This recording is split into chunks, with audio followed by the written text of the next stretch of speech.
বাংলাদেশে গুমের অভিযোগ নিয়ে কাজ করা কমিশনের সদ্য সমাপ্ত তদন্তে এক ভয়াবহ চিত্র উঠে এসেছে।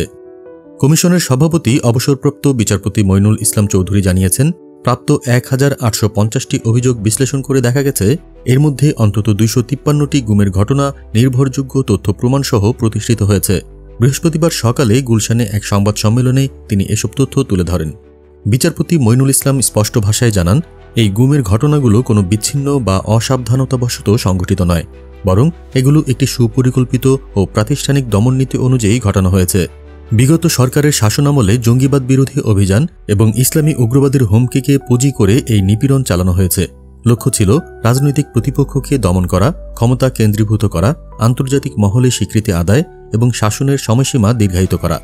এই গুমের শিকার হয়েছেন কেবল রাজনৈতিক কর্মী নন, মেধাবী শিক্ষার্থী, সাংবাদিক, চিকিৎসক, প্রকৌশলী, এমনকি সরকারি বেসরকারি নানা পেশার মানুষও নিখোঁজ হয়েছেন বছরের পর বছর ধরে।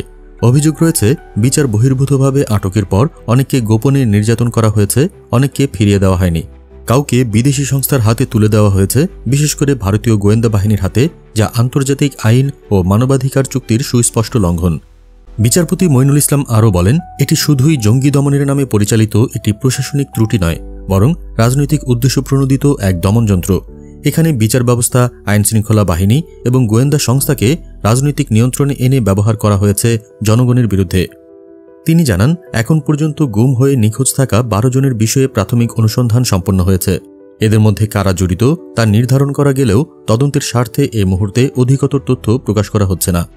তবে স্পষ্ট করে বলা হয়েছে, এই গুমের ঘটনায় সবচেয়ে বেশি জড়িত র্যাব।